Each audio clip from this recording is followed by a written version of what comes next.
What's going on, guys? And thank you so much for tuning in today. I've got Hayden Pritchard or Pritchard. Pritchard, yeah. Pritchard. Oh, okay. I got it the first time. All right. And we're going to be talking about tapering for competition. So, to everyone who is a regular listener, welcome back. And if you aren't a regular listener, thank you so much for jumping in. As always, if you enjoy the podcast, just make sure you smash the subscribe button and also turn on notifications so that you know every time we drop a new episode, which is every single week. So Hayden, thanks so much for jumping on, man. I'm really excited to have you here. Can you give a little bit of an overview of who you are and some of the research you've been working on for people who maybe aren't familiar with you? Yeah, sure.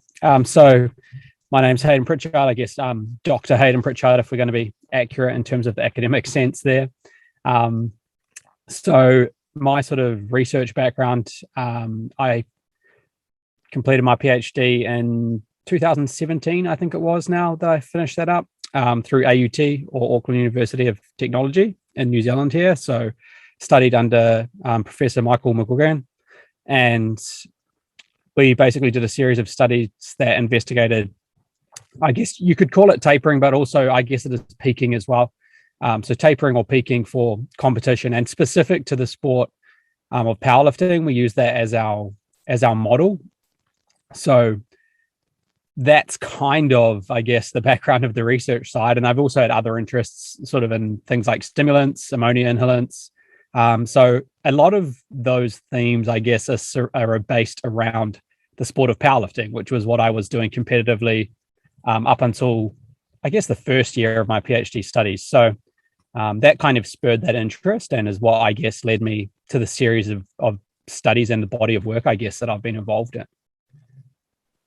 That's awesome. So just kind of on a bit of a side note then, what were some of the findings on utilizing ammonia, pre-lift? So one of the studies, or the study that we did with that, was with another group of researchers at Mass University, Dr. Matthew Barnes and Blake Perry. And Blake, his PhD actually involved a lot of stuff with cerebrovascular. So it was quite a cool little study that we did, looking at brain blood flow essentially after taking the ammonia. And the performance effects, though, which were obviously most of interest to me, because there were some changes with the brain blood flow stuff, with the blood flow stuff in terms of blood pressure and things. But I was more interested in the application of it, obviously, whereas they were more interested in the physiology, or Blake was more interested in the physiology. And we essentially saw no real difference with the ammonia. Like, you could grasp at some straws with it, but in reality, there was nothing really there. And it's one of those ones, I wrote a bit of a review on that, on the literature as well, because there's more than just our work on ammonia, and that's up on the Stronger by Science website, I believe, the ammonia article. So if you want to dive into that, more than happy to do that as well. Or other people can find that link just by pretty much, if you search ammonia inhalants and Stronger by Science, you'll be able to find the full breakdown, which is it's a mini lit review on that topic, really. That's awesome. So I don't typically use ammonia. I don't like it, but that's generally just because personally I tend to idle at like 90% anxiety. So, Yeah. I'll usually just pushes you over the edge. Yeah, exactly. So I'll usually just be really calm, kind of like chatting, watching YouTube videos, like seem very disengaged during a competition, but that's just because I need to do that. Cause then like the moment I stop, it's you're right in there. But so I never really found any benefit. Some people really like it, but I don't know if I was skeptical. I guess I was always curious, but it's interesting that you kind of found not a very strong association between that and any sort of like ergogenic effects. So I'll have to check that out. I don't think I've read the article yet. Yeah, I mean, it's just on Stronger by Science. Just Google the ammonia inhalants and you'll find it. There's not a heap of literature on the topic. I think I actually saw one pop through on like a notifications thing. I'm subscribed, so I haven't got around to reading that. My reading of other research this last sort of year since stopping lecturing has been a little bit poor, if I do say so myself. But I still have the best intentions. So I get those notifications and think, oh yeah, that'd be great to read that. And then it's about whether I actually get around to it. Yeah, no, that makes sense. So to kind of dive right into it, can you give a little bit more of an operational definition of tapering and peaking, just so people kind of people understand specifically what it is that we're talking about, and then also maybe, explain whether or not there is any differentiation between a taper versus a deload? Yep, definitely. So if we think about tapering, essentially what we're looking at is a drop in our training load, like a reduction in our training load prior to a competition, and the idea, or prior to any point in time that you might want to test. So you could taper before a test day in the gym or something like that if you were really wanting to get good, or wanting to try and maximize those results. So the idea is, with general training there comes fatigue, and some of you may be aware of the fitness fatigue model, but essentially what the fitness fatigue model is, I like to use that to give us the overview of what a taper is. And so the fitness fatigue model, essentially, when we have a stimulus, and that could be an individual training session, a group of training sessions, however you want to think of that, but that stimulus essentially has two after effects from the training. So the first after effect, and the one we're probably most interested in, is the fitness after effect, and that one takes a little while to actually build. So if you think of training adaptations, those don't occur instantly. We don't finish the session and suddenly we're stronger, right? We have to recover, and that takes some sort of period of time. So a fitness after effect occurs following training as your body adapts to that training stress. So this could be building more muscle, bigger muscle fibers to produce more force, potentially enabling a better ability to actually activate the musculature, those sorts of things that might change following a strength training session, and they take time. So a fitness after effect takes a little bit of time to build, whereas when we think of a fatigue after effect, those tend to onset a little bit quicker. So the fatigue after effect is the second after effect from a training bout or a training stimulus, and these will tend to hit a little bit harder, or a little bit quicker, I should probably say there, rather than harder, but we kind of get a bigger bump to our fatigue to start. So if you think of your ability to perform better than your previous training session or your previous baseline, it'd be the combination of these two effects. So if we tried to train again quite quickly after a session, maybe depending on the person, could be a matter of hours or a day or something like that, the fatigue after effect would be greater than the fitness after effect. And so what that means is the person's performance would actually be reduced. Whereas if we were to wait a couple more days, we might see a little bit of supercompensation as that fatigue starts to dissipate, but those fitness effects still remain. And so the fitness after effects they hang around a little bit longer, which is kind of the main takeaway there. And that's how it links back to tapering, right? Because the idea with the taper is that we want to try and reduce as much of that fatigue as we can, but hold on to the fitness after effect. And so that basically, if we think of that fitness after effects comes from a training session. With our tapering, we do want to be doing some sort of training that kind of aids us in holding on to that fitness after effect, right? So a taper essentially is a reduction in training volume in order to try and help us achieve peak performance on a certain date, right? And there's different ways we can taper. We could taper linearly, which would basically be where each training session we reduce, say we're doing 5 sets, right? A linear taper might see you go 5 sets of 3 to 4 sets of 3 to 3 sets of 3, or whatever that rep number is. So it's essentially a gradual reduction that happens by the same amount each time. And then we might have basically exponential tapers where we have bigger reductions. And we might have step tapers where essentially you might go, if we're talking about that 5 set example, you might just go from 5 sets to 2 sets and then maintain that all the way into the competition. So that's a step taper. Whereas our exponential, we might have bigger drops in the number of sets at the start and then more, so we might go from 5 to 3 to 2 rather than 5, 4, 3, 2. And sorry if that's not the best example, but hopefully that helps to give a little bit of explanation about that taper.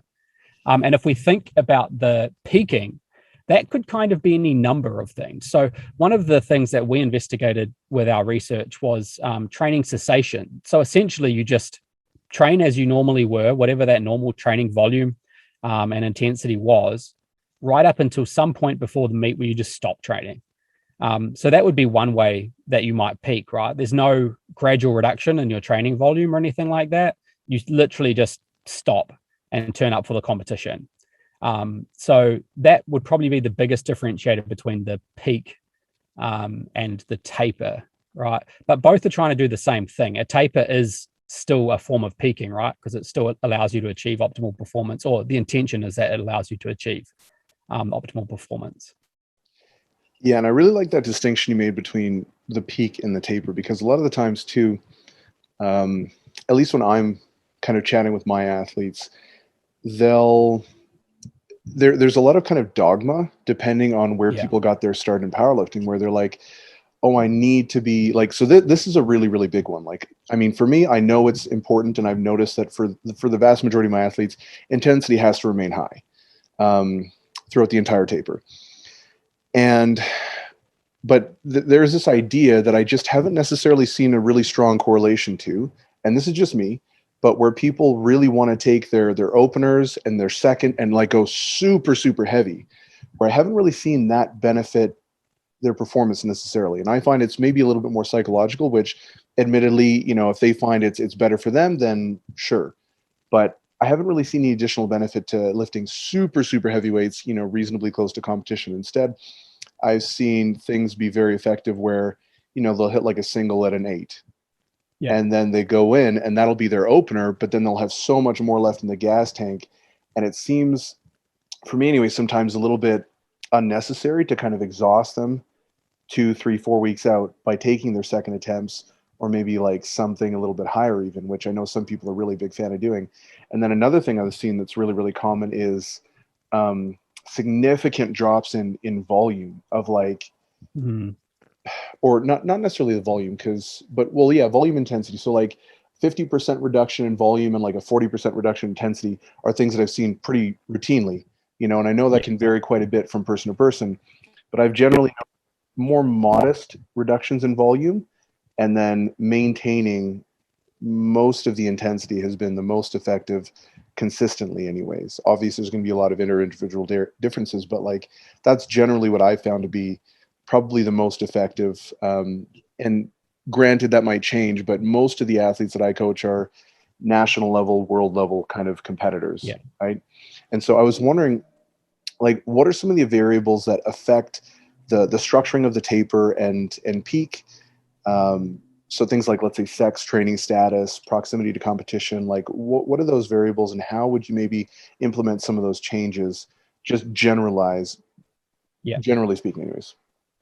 Yeah. So with the gender differences there, to be honest, I haven't seen any research that's kind of investigated that. So a lot of that would be, I guess, anecdotal stuff that people have talked about with gender. So I probably wouldn't want to comment too much on that. But it is something that obviously in general would come back to that, I guess, relative strength level. So rather than thinking of it just in male, female, it's probably more important to look at it as what is the person's absolute level of strength or their relative level of strength. You know, are they lifting really, really heavy weights, or are they lifting lighter weights? And, you know, if you're a novice male, you might be lifting really light weights and not even really need a taper. So I don't want to kind of generalize too much on that aspect.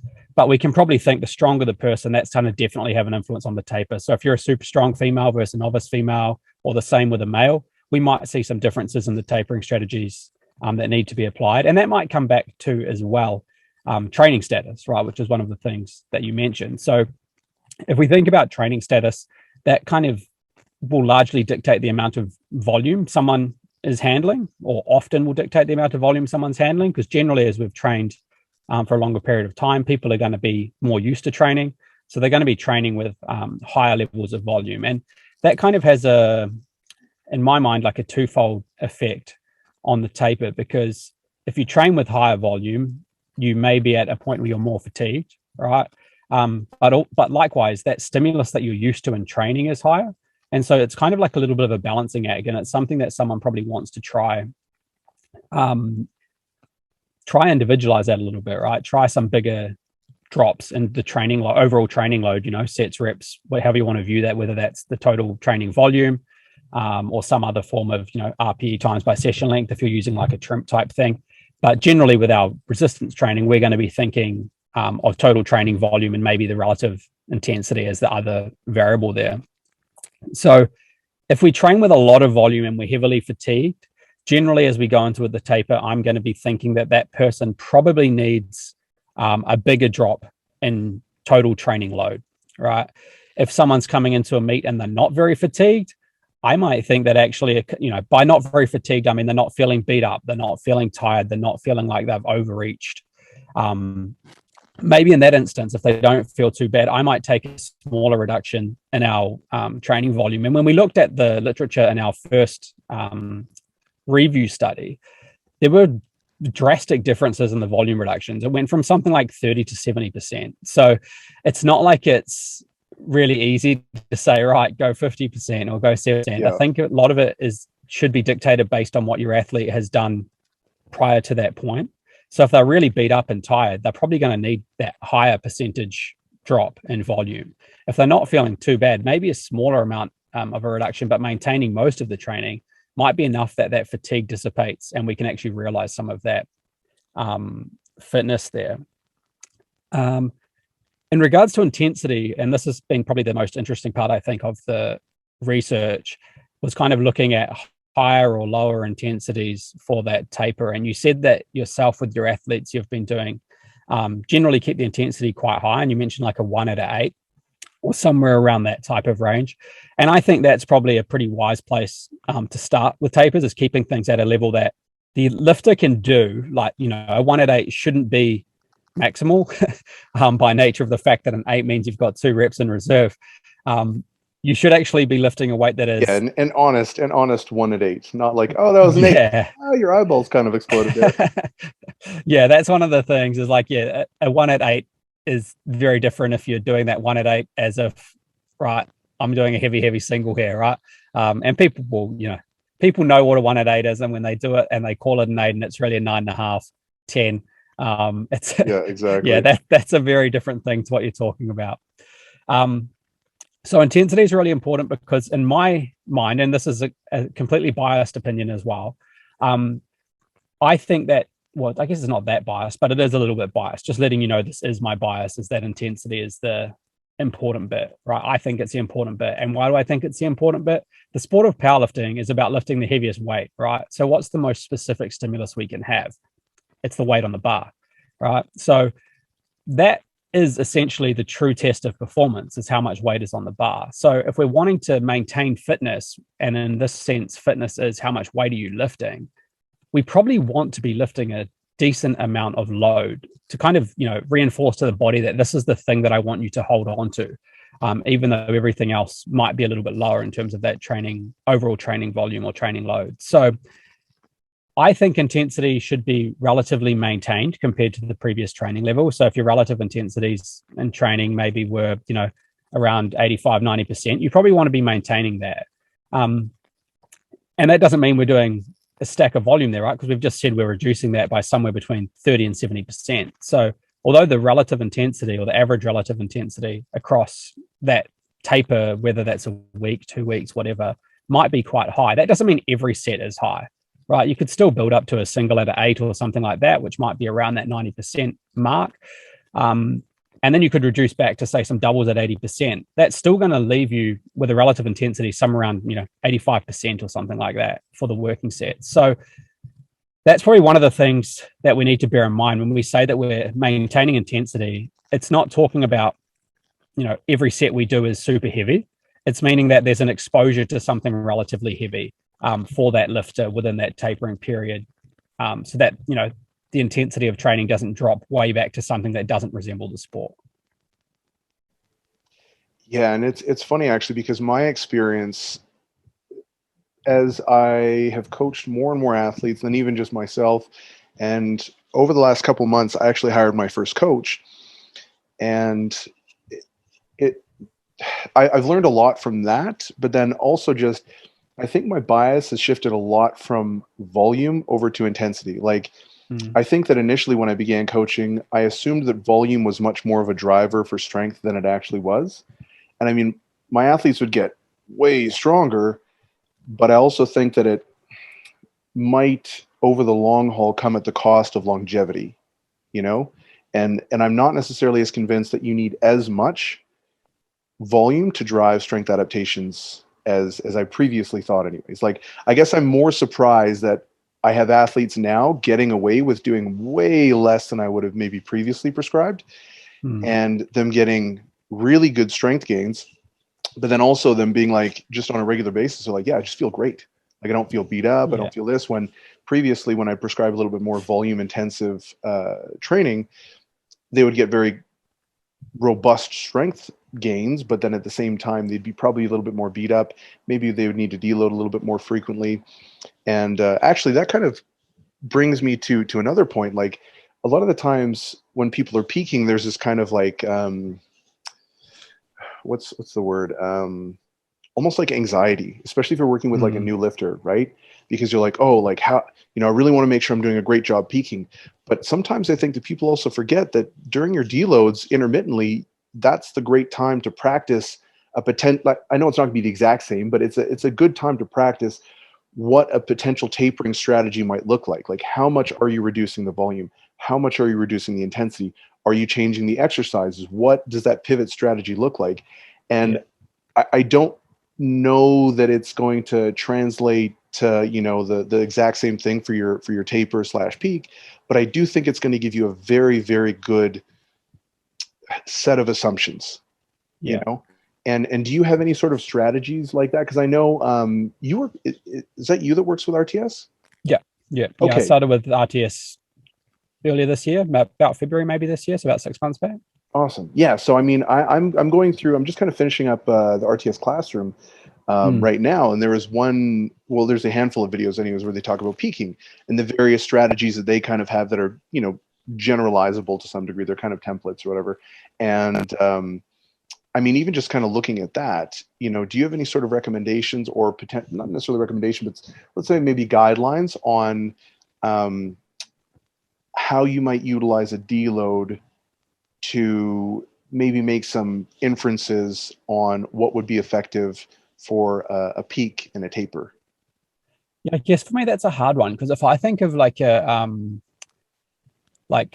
true deload, like if I'm thinking of the intent of a true deload, I'm kind of thinking the whole point of that, like the strength maintenance aspect of a taper for me during an actual deload, like I'm thinking of a lifter who's beat up and tired and basically just needs some recovery time. Like for me, the deload in that instance would be like, okay, right, we need to try and actually completely reduce the training level that you're at in order to allow your body to recover. And as you said, that could look like different exercises.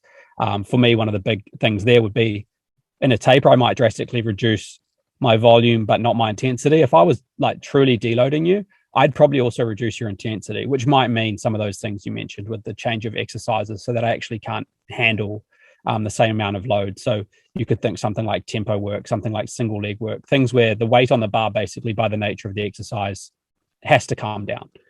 There's no way to maintain it. Or maybe even just time off, depending on how beat up that lifter is. But I think it's always good to keep some form of stimulus within that session. So like then when I think of the pivot, like the idea with the pivot has some of those similar aspects with the recovery side. But one of the things we don't want to sacrifice too much is the strength, right? Because if we think of the emerging strategies style of training, essentially what we're doing is exposing the athlete to the same training week or the same training microcycle, with the caveat being that the RPE dictates the load, right? So that allows for some fluctuations in intensity. Or total absolute load. It depends how you define intensity, right? If you define intensity as the RPE, then the intensity doesn't change. If you define intensity as the load on the bar, then maybe there are some changes in intensity week to week. But in general, we're keeping the stimulus essentially the same. And we try and build that up to a peak, depending on how long that takes for the athlete to adapt to the training stimulus there. And then at the end of that block, where the athlete has reached their peak, or maybe they've started to slightly reduce the estimated 1RM, that's when we'd look to do that pivot, right? And so we're trying to optimize in that pivot cycle, yes, the recovery from the training, and maybe that's as you would have seen in those pivot blocks, using some different exercises. Maybe you go from a low bar to a high bar, or potentially if you're a conventional lifter, you might lift sumo during that week, right? Things that are going to limit the load on the bar. They still resemble the competition movement to an extent, but they take away that real, monotonous training that is doing the same thing week in, week out, which some people struggle with, some people love. So in that instance, right, I sort of feel in my mind, that you still wouldn't be able to capture that true knowledge of what happens during like a taper, because again, we've changed the exercises, we've changed all these things. And if we think back to that fitness fatigue model, like when I'm thinking of fitness, I'm thinking of specificity being an important thing.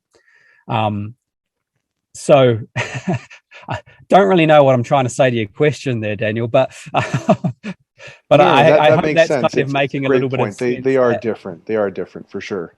So yeah, and I'd kind of think in that what we'd almost be wanting to do is that if we're wanting to kind of practice some tapering methodologies, I'd more be thinking of setting up like some peaking days, like, you know, where we're going to go in and we're going to do a 3 lift session, and maybe we're going to try some of those strategies at the end of a training block.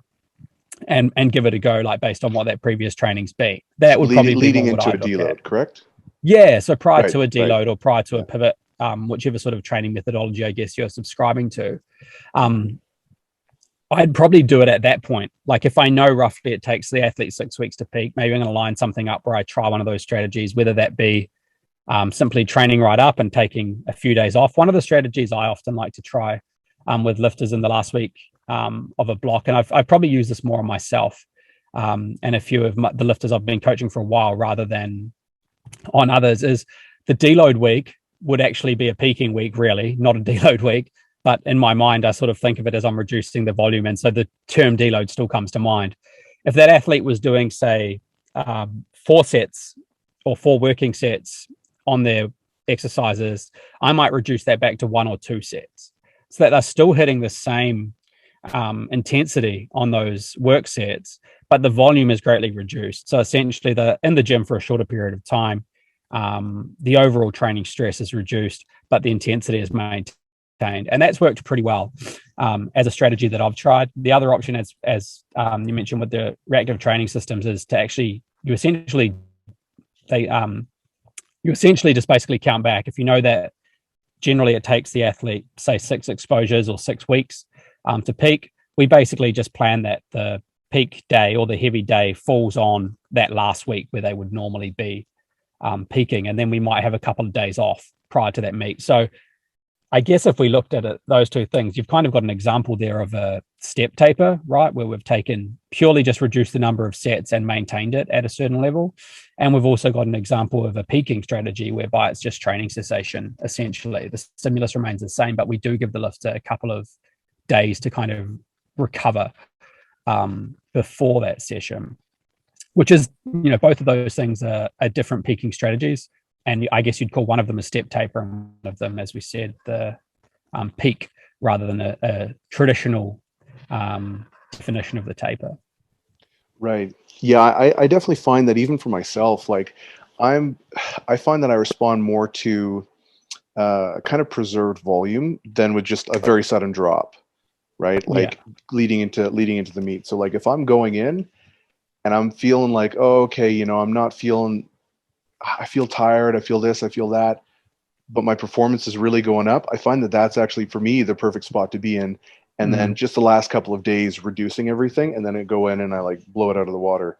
Yeah. Whereas if I have too long of a taper, it makes a big difference. And so it's really interesting, like the differences that you see depending on like the individual size, their experience, all that stuff. Like it really is a lot that goes into it. And I don't think you can I think you can have a decent idea, but you really do have to sit down and kind of have that conversation with them and see what's going to work best. And I think that's a really important thing, is the individualization of it. Like when we're looking at the science of it, we are looking at averages, and we do see quite different responses between, you know, the different theories. Some people might respond well to a approach perhaps where they do reduce the intensity, right? And it's being, I guess, open enough to your biases that you might be willing to try that. And I think that's one of the things I quite like about the emerging strategies style of training, is that you are almost forced to question some of your underlying assumptions. Well, you even said it yourself, right? 30 to 70% reduction in volume is not, that's not a small margin. That's like huge, right? That's literally like a 230% variance, you know, at some point. Yeah. And that's like, if I'm looking at, say I've got 2 lifters, I've got a female lifter who's relatively new to training, and I've got a female lifter who's breaking world records. Those are 2 very different tapering approaches we're wanting to try, right?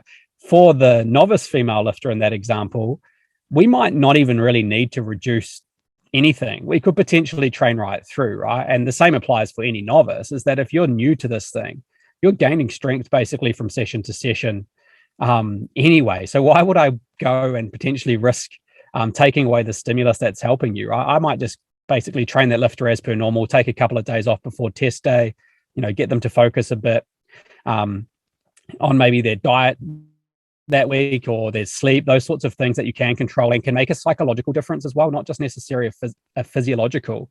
But if you're suddenly paying attention and think, I need to up this or I need to sleep more here, those things will probably make a psychological difference for that lifter to come in and feel a bit fresher anyway. Whereas if I have a world record breaking female lifter, maybe I do need to reduce things a little bit more, because they probably are in general handling a little bit more training stress just because they're used to it, right? So in that instance, I might go closer towards maybe not the full 70%, because that's quite a big reduction, or depending on how long you do it. But it might be at least 50% type thing, for that lifter to try and really allow them that time to recover from potentially quite hard training. So we really, that's one of the big things, is that training experience and that strength level. It's really important to consider that with your lifters, and that's how you can try some different approaches. It gives you starting points, but none of these things are like, this is what you have to do to taper. And that's one of the things I think is really important, is there is no one way to taper, right? Everyone's going to need something different, and they're going to need something different based on what they've done leading into your taper week. And that's one of the big things, right? Everyone with the different training philosophies, if you train with a lot of volume, you are going to need bigger reductions, right? Because the nature of the beast is that athlete is going to be a little bit more beat up. But if you're training like what you're talking about with some of your lifters, where the training load isn't crazy, right, and they feel pretty good generally, why would you go and take away a whole bunch of the thing that's making them strong, and making them and allowing them to feel good, right? You're giving them enough recovery in the training that you're prescribing anyway. So that's kind of like, well, why do I need to reduce the load by a dramatic extent, or the training volume by a dramatic extent? Yeah, honestly, it's so funny, because sometimes I kind of feel like coaching, or even if you're coaching yourself, is kind of a game of chicken. You know what I mean? Yeah. Where exactly what you were just saying, where if you don't have monstrous training volumes and you're going into it and you're like, hey, things are going really well, I'm feeling great, and it's like, oh, but I was told I should reduce this, and it's like, but how do you feel and how are you performing? And it's like, yeah, but, and it's just like, it's a really weird, like, mental game of chicken, sometimes, where, especially if it's something that's maybe divergent from what you're used to, it can be very difficult to just kind of trust that process. Like, even, and so I put a lot of value in athlete feedback, especially if they're quite experienced, right? So I've got a guy who's going to nationals, and he's looking to break a couple of the national records, and he definitely will have them in the bag. But his approach to taper is pretty unconventional, I would say. And so I sat down with him, and I was like, we're about 6-7 weeks out, and I sat down with him and I was like, okay, what have you done that's been really, really good? And then we kind of had like about an hour-long chat about this, and I was like, okay, so this is what you're used to. Okay, great. Here's what you seem to be responding to. So I think we can get a little bit more if we make this adjustment. Does that make sense to you? He's like, okay, yeah. And so in the end, it was more or less what he was doing, but just a little bit more refined. Yeah. And I mean, so far his numbers are looking really, really great, and we're still a couple weeks out. But it's one of those things that, even to me, that wouldn't be the approach that I selected for him, right? Yeah. And that still isn't the approach that he would normally select for himself. And so it's kind of interesting. Like, I find sometimes, like, for myself anyways, and maybe I'm a little bit luckier because I do tend to have a lot of higher level athletes, it's kind of like a cheat code. You know what I mean? You can just kind of ask them, be like, hey, what has worked well for you in the past? And you can take away a lot of that guesswork, because then you have their training history, like you were saying, and you can look at, okay, well, here's what we've been doing. Here's what's been effective. Here's some reasonable assumptions based on that. And then also here's your past experience for when you have had very successful meets, And so I think that takes away a lot of the guesswork in a lot of cases anyways. And I think that whole psychological aspect is really important as well, and something that's really hard to study. But I think the confidence in the approach. Yeah. Like, as a coach, it's something, as you say, you can easily take advantage of by actually talking to your athletes and knowing your athletes and the things they may have experienced or not experienced. If you've got someone who's never done a taper before or hasn't peaked before, that's quite a different situation, right? And that's where maybe we have to take into account, because you can have someone who's really strong has never competed, right? And maybe those are the lifters where you have to try and do things a bit more by the book. And maybe the really new lifters, you can kind of just try what is the, I guess, either of those situations, you can probably just try what is the considered conventional way of tapering, or the research-based way of tapering, with a bigger reduction in volume, maintaining intensity, and you can try that. And if it works really well, then hey, cool, you can use that again. If the lifter starts to feel like they're still lethargic on comp day, maybe you didn't reduce the volume by enough, or maybe you need to try an intensity reduction. If the lifter gets to competition day and things feel unfamiliar, maybe you didn't maintain enough intensity. And those are the sorts of things that you only learn by doing it. And unfortunately, sometimes people are going to get it wrong, and you're going to have a meet and it's not going to be so good. And as a coach, that sucks, right? Because you ultimately feel like you might be the reason why an athlete had a bad day. And that's a pretty rubbish feeling when you finish up with the competition, someone didn't go as well as they thought they were going to. And at the end of the day, you made the training decisions that were responsible for that. But if you're a good coach, that's the stuff that you can take from and analyze and be better for next time. And as you say, you can't just look at the training prescription on paper and say, oh, okay, I did this and it didn't work, I'm going to try something different. Ask the lifter, did the lifter still feel beat up? Did the lifter feel fresh, but like the weights, weren't, the weight suddenly felt heavy again? Like, what was the thing that the athlete felt in that situation, and how did their performance go? And then work backwards, and then you can come up with a new strategy for the next time that you do it. Maybe you just had too much training volume in the training plan, or maybe not enough, right? So it might not even be the taper. It could be what you did before the taper. So there's so many variables. And that's, I guess, one of the reasons why this area hasn't been studied a whole lot, is because it's a tough thing to try and do. And it's a really tough thing to control, because you're giving them a training stimulus before, and you're also giving them a tapering stimulus. And so maybe it was the training stimulus someone gave them in the studies that affected the taper, right? So there's so many variables, and you do have to be quite careful with just looking at the taper period of a training study. You do want to look at what they actually did in training, and does that look like what you would normally do? Because that's going to dictate whether or not that thing or that taper strategy they did would actually work in your situation with your lifters, right? And their strength level and all of those other things that we've talked about.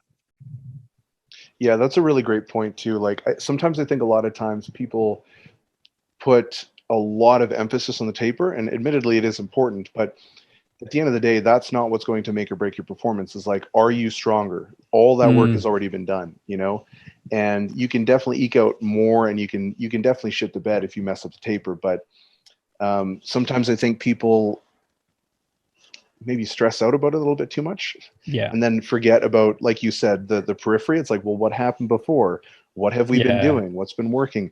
And I mean, it's funny too, because the one thing that I hate is getting a new athlete like 2 months out from a really important competition. I'm just like, oh my God, this sucks. So like that actually happened to me. I got a new athlete, and they're like, COVID, was over, blah, blah, blah. And like where they were living anyways. And this was kind of still when we were in the thick of it. But anyway, so they're like, I'm 2 months out of a meet, blah, blah. So I'm like, okay, cool. What's historically worked well for you? And he's like this. I'm like, okay, cool. I built a program for him. The competition got canceled, but we still did like a mock meet in the gym. Absolutely shit the bed. Terrible performance. And that's on me because I'm the coach, right? Yeah. But then, and so it's like you said, sometimes you just do not get it right, regardless of your best intentions. But then 6 months later, so now we're 6 months later, and he's put 200 pounds on his total. Right. And he's not a huge dude. He's like 180 pounds. So for someone that size, that's a huge number to put on your total. And it's like, even though we completely just destroyed him for the first little bit, that was a very important learning experience to get him to where he is right now. And so now we have more or less that kind of magic mix, at least for the time being, right?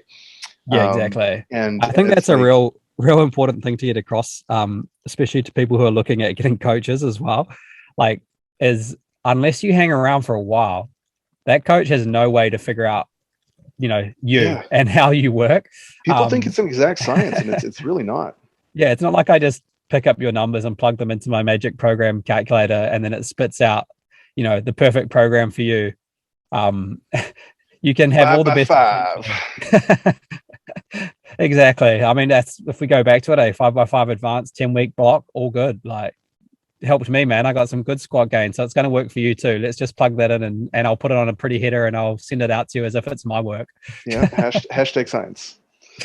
Yeah, exactly. Yeah, like, you have to have that time to learn the lifter, and I think there's a lot to it, like, people seem to think, and I mean, I'm guilty of this, like when I first sort of found out about Mike T, it was like, well, actually I'm going to get some programming. And I think I was probably that guy that 12 weeks out from the 2013 Powerlifting Worlds, messages Mike and says, hey man, can I get some training?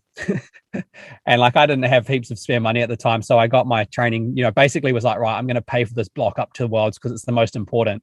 And that's being a bit naive on my behalf, right? But it's exactly what you're saying. Like, I laugh about it and I say, that's not the way to do it, but actually we've probably all been there, and we've probably all thought that the coach 100%. Has the magic formula, 100%. Right? And it did go well. I have to say, it did go well. He did well, but that's definitely not the optimal situation. I'm sure he wasn't sitting there stoked that he had 12 weeks to try and prepare a guy for the best meet of his life with no previous working together. Like, it takes time to develop that relationship, and it takes time to figure things out.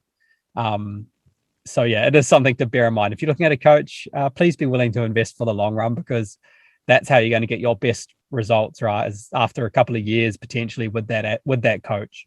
And if you're lucky, maybe a shorter period of time, maybe a year or 6 months, things will start to get figured out, and you'll start to see some of that magic, like you mentioned, you're having with that lifter that you're working with. Yeah, especially when you take into consideration like just allostatic load in general and how much of that actually happens outside the gym. It's like, well, what does your diet look like? Is your job really stressful? Are you traveling a lot for work? Like, do you have kids? Are you going to school? Like, there's so much stuff that really comes into play that when you're just looking at the training and the programming, it's very difficult to be like, oh, this is what it was. It was because we did, pin squats, at these intensities after doing SSB squats or whatever it might be. It's like, well, probably just because he graduated school and now he had more time to sleep, like that might also be a factor as well. One thing that I wanted to get your feedback on actually was how your perspective has changed since, going through school and now coaching and having, the experience you do in coaching athletes, being an athlete yourself. How's your perspective changed on tapering and kind of supercompensation for athletes in general? Like, in terms of general sort of training philosophy changes or training, I guess, paradigm changes, like, I think I used to place a real heavy stock on just the training itself. Like you mentioned about those things outside the gym. And I think when I was younger, I guess I kind of thought of it as a computer type thing, right? We plug in these inputs and we're going to get these outputs. And so my training partner at the time, who I still train with a bit, he'd tell you that he'd be at work. And I was had a bit more free time sometimes during the day. And so he'd get these updates to our program sent through like almost every single day. Because I'd read something new or I'd done something else, and I thought, hey, the magic's in the way that I write the program, right? I think my perspective on that has changed a lot. And in my thesis, I remember, I think it was the second chapter where I talked about basically adaptation to strength training and what are the variables that kind of optimize that. I think that and years of experience have kind of made me realize that the training itself is obviously very important, right? And we put a lot of stock in it because it is important. But actually, probably consistency is the most important thing. Like, if you're coming to the gym and you're consistently lifting relatively heavy weights, relatively often, and you're keeping healthy and you're recovering well, you're probably going to get stronger. Like, if you do that for 10 years, chances are that when I see you 10 years later, you're going to be stronger, right? Whereas back then, for me, a lot of it was actually on this training block right now. What can I gain in this 6 weeks? What can I gain in this 4 weeks? And I think that approach is not necessarily correct. Like, I think the learning side of that is really important as well. What can I learn from these 4 weeks? And not making so many changes so often is probably one of the big things that I've done. And obviously that comes a lot from the emerging strategies style, but keeping things a bit more consistent, so that you can actually, that signal from the noise type thing, right? You can actually tell what that changes. And that doesn't necessarily mean that you always must use an emerging strategy style. I'm not saying that at all, right? What I'm saying is, if you're to learn from what you're doing, you do need to keep some things fairly consistent, right? So that you can actually tell what it is that's making the difference for that lifter. Whereas back then, I probably changed things every week, man. Like, honestly, I would have thought this exercise is going to be better or whatever, and I tried this, or maybe I need to have a high training frequency, and I might change things every few weeks. And I don't think that's optimal, right? I think sticking with some sort of theory or paradigm that you're utilizing now, sticking it out, actually going through with it, seeing what happens, and then making some adaptations to it the next time you might decide to run that thing. So that's probably one of my biggest mindset shifts, I guess, is being willing to actually stick to something and realize that a 4-week block of sticking to this thing to learn about it is going to give me a lot more information than 2 weeks of it and then changing because I think the latest and greatest new thing, that Daniel was talking about on his podcast last week, I've got to try that. And that's not, I don't think that's the best way to train. So don't be a program hopper. Stay here should be taken literally. No, yeah, that makes sense. That makes sense. So that's probably one of the biggest changes is kind of my mindset to training. And in that, I really mean like the long-term thing, like being able to think about it from a long-term perspective and not just have it as the short-term. And some people don't have that luxury, right? Some people have world champs and national champs and all of these things that are coming up now that they do need to be potentially, if you're not at your best for national champs, you don't make the world team, right? So there's those sorts of constraints as well that take this out the water. I mean, I'm not super strong at the moment by any stretch of the imagination. And so for me, I have that luxury a little bit as well. But I still think if you're thinking in years rather than weeks or months, that's really important because you can learn stuff in years and you can change stuff after you know a little bit more about yourself and what works, rather than having to jump the gun. It's so funny actually, because like personal perspective is such a funny thing and it can be very biased. So like, this has happened, I don't know why, but I think this is something that happens more with my female athletes than my males, and probably just because they're a little bit more conservative, whereas the guys are like, I'm the greatest, and they kind of have this like machismo kind of confidence to them. But like I've got a lot of very high level female athletes, and there are times where we'll be training and they'll reach out and they're like, oh, I'm just kind of frustrated about my training. Like, I feel like I'm just stagnant and I'm not making progress. And I don't know, I'm working really hard and I don't know what's going on. And I'm like, okay, last week you just hit a 390-pound squat, which is 40 pounds over your PR. And it's been 4 months of training. Like, what are you talking about? Yeah. And then, and sometimes it's a little less obvious, right? But you'll look back from last year and you're like, okay, well, this year you're doing for fives what your second attempt was at Worlds. Like, that's a big deal, and like when you look, like you were saying, when you look at, within one mesocycle, let's say one mesocycle is a 4-week block or whatever, sometimes that progress gets kind of gets washed out a little bit. But then when you look at it over the span of, like you said, a year, 2 years, 5 years, all of a sudden you're like, oh my God, like I am exponentially stronger than I was, and it's very difficult to see even after a couple of weeks. Right. And so that perspective and the constant feedback and the constant, like, knowing like which variables to look for based on which time span you're looking at. It can be very difficult. And I think that's where a coach can be very valuable. I know that certainly is for me. Like, I know I'm so glad that I don't have to think about that stuff anymore. Like I give the feedback, I pay attention to my training, I do all that stuff, but I don't have to be worried about making decisions, about the direction of my program, which is like, oh my God, it's such a huge relief because it's such a stressful thing sometimes, man. And I mean, I don't know. I think one of those other things from what we're talking about there, like thinking of weeks, months, years, whatever it is that you're looking at, like one of the other things that I think has probably changed for me recently is historically, I probably felt like I had to go to a heavier number. And this might have even been with my lifters, right? Push them to a slightly heavier number to be confident that they're getting stronger. Whereas nowadays, like it could be estimated 1RM rather than having to actually push someone close to a max, if that makes sense. So you could do a times 1 at 8. That might be your test for your squat each week, or not a test. It's like a metric, right? To see how you're improving. I think as soon as we chuck that word test, people don't think of one at 8. They think of 1 at 10, right?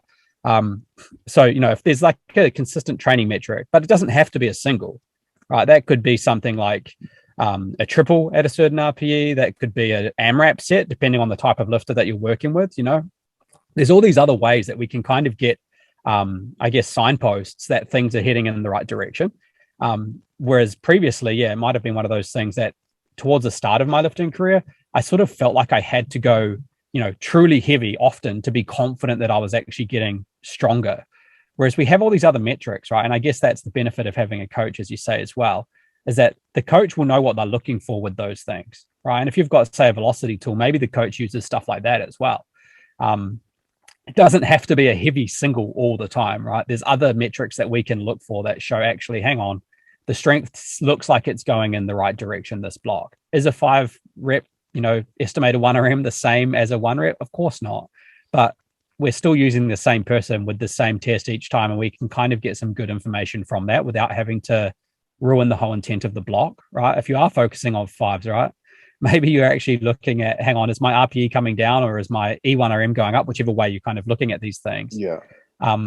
That's some really important information, and a good coach will be able to use that to inform and modify or make slight changes if they're required to the athlete's training plan. So having those other metrics and those other sort of indicators of strength, I think, is a really useful tool.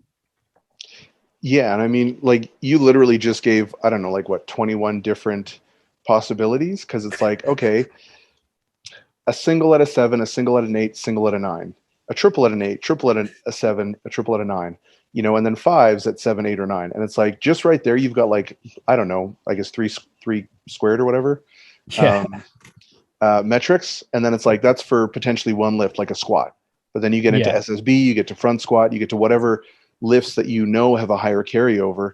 And I think in a lot of cases, so that's actually kind of what I like to do as well, versus taking like really heavy stuff, because it's almost like, I guess that depends on how you communicate it as well. Because the way I communicate it with my athletes is like, hey, let's push for this and save your really heavy lifts for the platform leading up to it. And then it almost, I found anyways, and maybe this is just like depending on how the coach is communicating, but I've also found that doing that kind of makes them hungrier for it.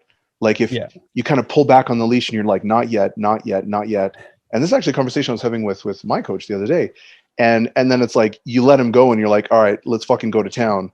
And they just, oh man, they love it. And they just crush it because they're like, I've been waiting for this moment for so long, Yeah. So yeah, there's lots of different ways. One thing actually I did wanted to kind of get your opinion on was, and this is something I've been thinking about, and I have my opinion on it, but I don't know whether or not it's necessarily right, is as far as like what's driving adaptations in strength, like whether it's absolute I don't necessarily want to compare it as like an either or, but maybe like discussing like the impact that each one has on strength, right? So like absolute load, let's say a single at a 9 on a low bar squat versus maybe, like a 5 reps on an SSB at a 9 or something like that. You know what I mean? Like when you're trying to match up, let's say, intensity of effort, even though the absolute load is going to be significantly different, how are those things going to impact like maybe some of the neurological adaptations and the skill for strength? Yeah, like I sort of get what you're asking. I think like if we look at it from a purely textbook type view, right, the most specific thing you can do to train your squat, if you're thinking of training it for a 1RM, is pure intensity, 1 repetition, heavy as possible, right? That's going to be the closest thing you can do to the competition lift, and that has a correlation of 1-to-1, right? That's the exact same thing. As we move away from that, like we might have a safety bar squat, we might have a pause squat or something else like that. Those things are similar, but they're not the same, right? So I kind of think of those as the those exercises might help to drive a change in movement that you might want to see, or efficiency that you might want to see. And so if I had a lifter who struggles, maybe they get into the hole and they struggle to get out, right? One of the things I might give them, because they might not maintain position or something like that, rather than me having to give them all these cues, right, all the time on that exact movement, I might give them a lift that's going to actually help to change that. So say they can't maintain position in the bottom of the hole, I'm going to make them spend some time in the bottom, right? So I'm going to give them, say, a 3-count pause squat or something like that, to try and help alter that position or get them exposure to that position where they normally lose efficiency. And then that will obviously, with those cues or a couple of cues, that should in theory transfer to their squat in theory, right? And then the other thing you sort of mentioned there is about the volume. And I think this is quite an interesting one, right? Because as we say, the single is the most specific, but there's a whole lot of other adaptations that we get from doing more repetitions, right? And probably one of the most obvious ones of those is that training volume is often correlated with muscle size, right? Or muscle hypertrophy. And so if we don't train with volume, whether that be lots and lots of low rep sets or several, higher rep sets, it's going to be a fine line, because the further you go from the single, the less specific it is to the strength. But you might still be able to get in it. You might be able to get more volume in a shorter time frame, which kind of helps to mitigate some of those life factors that mean that you can't stay in the gym and do 43 singles in a session, right? Because you're going to be there for like 6 hours or something like that. So that's probably the way I think of it, is like we're trying to have this balancing act between, if I know the lifter needs to get a little bit more strength, I can drive that purely more neurological with a really specific stimulus. But maybe I want to try and change something with that lifter's technique, which means I try a different lift to try and make that change, right? Or strengthen that area. And then I might even do that for volume. If I think it could be a musculature weakness, I might give them some more volume in that thing. So that might be higher repetition work, or, more sets with say a 5, because you're wanting to maintain a heavy but volume approach, so I don't know if I've answered your question there again. Yeah, no. But it kind of like, it's always this balancing act, like you say, right? Specificity is important, but specificity, in my opinion, I don't think being purely specific all the time is the best way to get strong. Right? I don't think doing singles all the time is the only way that you can get strong. I think there's a benefit to bringing up that volume. And this could be for a block. This could be for whatever you're thinking of. It could be part of a block. You might still have some singles in there and be doing volume, right? Those things aren't mutually exclusive. It is possible to do that. And some of the strategies you would have seen with the reactive training system stuff, where we might have like a single at an 8, and then it might drop back and do some 5s or whatever it might be, some 8s potentially even. Like those strategies can get you some exposure to the specificity and can get you that exposure to some of that training volume and potentially some muscle growth adaptation as well. So it's kind of like, I don't know. I think we often think of these things as mutually exclusive and two things that can't be done together. But I think they can. And I mean, if we look at I think it's Zordos's work with the daily undulating periodization, like that will have strength session, hypertrophy session, and power session potentially in the same week. So we can do these things together. It's just how we structure it, right? Yeah. No, that makes sense. And as far as it is starting to rain. Sorry, I hope you can't hear that on my car, but I'm outside for the audience. I have a baby at home, and we're in a smaller house at the moment. And so the place I have to go if I'm going to be doing podcasts or meetings during the morning period is I go out to my car, because it means that I can talk as loud as I want and no one, I don't wake up the baby, which is potentially a very punishable offense. So I'm out in the car for this, and Daniel's just been watching on this video. You guys won't be able to see it, but it started off with a slight haze as the lights outside allowed him to see the front of my face. And as the sun's come up, he can now actually see me. But the rain is coming, so hopefully you can't hear anything. So okay, awesome. Yeah. So the one thing that I wanted to ask about actually was supercompensation. Because I know there's kind of like mixed opinions on this. Like some people, I tend to be of the camp that it just kind of is something that sort of naturally occurs. You don't necessarily need to plan for it. But I know other people have a very strong appreciation for supercompensation, and they actively do program for that, and kind of like this, what is this, like I can't remember what it's called. Oh, like functional overreaching, right? Yeah. And so I just kind of wanted to get your feedback on that, whether or not you plan for that, if you think it's a viable strategy, if you think it's something that we even can really predict, or, you know, basically anything else you think is relevant to that conversation. I I think in theory it makes sense. Like that's kind of my first thought, right? If we think back to fitness fatigue model, which I guess is an advancement of the general adaptation syndrome, right? As if we look at general adaptation syndrome, which you can think of as the combination of fitness and fatigue almost, is that you have a stimulus, there's a decrease in performance, or, you know, have a stress, there's a decrease in someone's performance or whatever the variables they're looking at. So if we think of this as strength, I train someone, they have a decrease in their performance, then after several days we get the supercompensation, right? And I guess the idea with that in a like training block picture would be that it's a series of workouts or a series of weeks that actually lead to you being in that suppressed state, right, where the body isn't able to perform at its usual level. So you might actually have a decrease in performance during that period. And then the idea would be that we remove that training stress or the high training stress to allow the system to recover, so that the athlete can actually get back above baseline and supercompensate, or have an improved performance, is what we're thinking of when we're saying supercompensation. So I think in theory it does make some sense. In practice myself, I'm just trying to think if I've ever actually purposefully tried to, you know, functionally overreach someone near a competition. I don't think I ever have. I honestly don't think I ever have. Like, I don't think I've ever done that purposefully myself.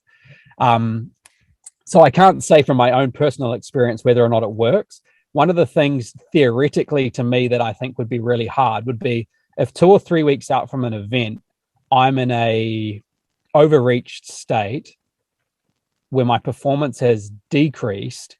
Psychologically, I don't think that's the best place to be. If I've got to meet in 3 weeks or 2 weeks or 4 weeks, whatever it might be, if it's relatively close, you know, if it's in that time frame of weeks, and I'm not hitting numbers, or I'm not getting an indication that I'm able to hit the numbers that I feel I want to hit, I don't think psychologically for me that's the best place to be. I mean, as you say, you know, as people might say, trust the process. You're going to supercompensate. The taper is going to make you feel heaps better. Yeah. But I'm not so sure. I'm not so sure. Like, and I think it probably could work. Right? I'm not saying it doesn't work. I'm just saying maybe for me psychologically, my bias, and maybe why I haven't ever purposefully sought to do it, is because of that. Right? I'm a little bit. I like to have the confidence, and I like my lifters to have the confidence that things are moving in the right direction before an event. And if I have properly overreached you, because the definition of overreaching includes a reduction in performance, right? Just like the definition of overtraining includes a reduction in performance, overreaching includes a reduction in performance, which means you are lifting less weight than you were before you started that overreaching period. So I struggle a little bit with the concept from a performance perspective, purely because of the psychological effect on the lifter. But I'm not saying it wouldn't work and it couldn't work. I think it probably could. I haven't tried it, but I know that in like ETSU that they use that approach quite regularly with some of their lifters, and they're really big proponents of it, and they have had some really strong lifters. So clearly it can work. I just haven't used it. That's kind of been similar hesitation that I've had. Like, I have used it a couple times, but I haven't necessarily been able to find any sort of reliable strategy for it, for its implementation. And for me, that was kind of the thing where I was like, you know what? Let's say I do supercompensate. How much of an additional benefit are they going to get to their performance? And then what are the potential trade-offs if we mess it up? And after trying it a couple times on some of my athletes, after we kind of discussed it and we're like, hey, would you be open to experimenting with this? And they were like, yeah, sure. I was just like, I don't know if it's necessarily worth it, like exclusively for me. Like I said, even like you said, right? Like, I know a lot of people do utilize that strategy and do it very effectively. For me, though, I don't know if I'm confident enough to really use it as a main feature of my programming style. So I also kind of agree with you to an extent there as well. Like, if you're doing something and it works, like, and you're getting good results and we're getting progress over time, like, and you're already getting a bump from a taper or a peak compared to what you're getting in training, like, maybe you might get some more, but you could actually, you know, that strategy that you're using that's working, it could all blow up in your face as well. So if you are going to use a functional overreaching strategy or some sort of, you know, super compensation type strategy, my suggestion would be to try it in training first. Because you could potentially incorporate this, you know, maybe have a couple of higher volume or higher training load weeks where you know things are going to decrease. And you can, that's where you've got to talk to the lifter as well, right? This is going to be hard training. Your performance is probably going to go down. Your numbers are probably not going to increase over this time frame. But the idea is we get this bump, you know, however many weeks after that period finishes. And as long as you've communicated that and they're aware that that's part of the strategy, I think that's the key. To, you know, as a good coach, if you just throw them more training load and volume in there, their performance goes down. Man, you're probably going to lose a client. They're like, coach, I'm not feeling so good. Things are going down. You're like, soldier on, buddy. You've got this. Like, this is planned. It's all good. And they're like, why are you planning for me to get weaker? Right. And then they don't, you know, they leave you coaching in the next couple of weeks. Exactly. It's definitely something that you want to communicate well and you want to talk about. I think in maths, they've talked about a little bit, monthly applications and strength science, strength sports. The last word always gets me. They've talked about overreaching a little bit. And I know that they did some good videos. It might've been Zordos actually that did some of those videos in there about overreaching. And that was quite interesting. Just like hearing the potential philosophy behind it. And if I remember correctly, there was also, you know, there was a lot of like, be careful with it. Don't use it on a lifter who's not, you know, fairly well trained, all those sorts of caveats, because as soon as we're bumping volume up by crazy amounts, we want to be confident that that athlete can handle it. Like, you don't want to do something like that to someone who's new and break them, so to speak. Well, especially since, like, you know, a major risk factor for injury is acute increases in volume load, right? So there's a lot of considerations to take into effect. Definitely. There. So I mean, for me, it ends up kind of being one of those things where I'm like, it feels like I'm flying a little too close to the sun for my comfort level, you know. Well, I'd be quite interested. Tremblay, coach of Atwood, what's his first name? Sorry. Justin Tremblay or Jason Tremblay or something like that. Jason. Yep. Yeah. I was listening to some of his stuff because, if I'm going to be honest, you know, up until sort of the last year or two, I was out of the powerlifting side and I was really diving deep into weightlifting. And so when I kind of came back into powerlifting and saw this Taylor Atwood guy just carving everything up, like, I started to look at some of the stuff that, what about that national meet? My goodness. I know, that was insane. So like, I was like, I need to have a look at some of the stuff that, you know, what sort of training does this guy do? And then I've had a little bit of a look at some of the strength guys stuff and some of the work that Jason Tremblay sort of talks about on the podcast and things. And it's like, I feel like he would be someone who has probably utilized this strategy, because I know a really big focus of his training is volume and is manipulating the volume over the course of a training block. So, like, I mean, if you're wanting to dive a bit more into it, maybe he's done some of this because the volume is one of the things in his system that is a real key driver for the strength adaptations. And he uses it, you know, manipulates that training volume as one of the key ways of doing that. So, I mean, could be interesting to ask him about that too, if you're looking for other guests. I don't know the guy at all, but I'm very intrigued. By that. So I mean, if you got him on and talk a little bit about some of this stuff, I'd be quite interested. I think he's actually in this city, I believe. I think you're right. I know he's in Alberta. But I don't know him. I don't really know him. I know of him. A couple of my friends have worked with him, I believe, or a couple of guys that I know. But the only athlete that I really know of his is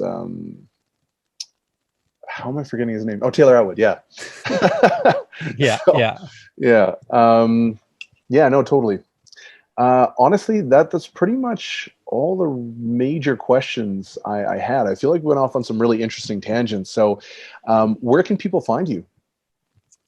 Just Instagram is probably the best place to go. I think it's Hayden _RTS. I can't remember off the top of my head. But yeah, I'm pretty sure it's Hayden _RTS. But if you search for Hayden Pritchard, you should find me. I'm not super active on there, but I do post things maybe once a week if you're lucky, sometimes twice a week. But I do try keep active on there, and I follow a few people, and although I might not be posting heaps, I'm probably loitering on the Instagram, seeing what other people are doing. So exactly, making the TikToks. And then obviously you can follow us, Reactive Training Systems as well. So that's where all my coaching and stuff is done through, is Reactive Training Systems, and obviously they have a really good channel with lots of information, and are experts in training powerlifters. So I've definitely got some good stuff as well. So their page is probably going to tell you more, or our page, sorry, is probably going to tell you more than my page. But you will get the odd nugget from my Instagram if you do feel like following me. Awesome. So all that stuff's going to be linked up in the show notes, guys. Definitely go make sure you send him a follow. RTS and the website is also going to be in there, as well as his Instagram. So like I said, probably chuck a link up to that ammonia inhalants article as well, because some people might be interested in that. So cool. I'll make a note of that. Awesome, man. Well, thanks so much for jumping on, dude. It was awesome. Awesome chatting. You too, man. Appreciate it.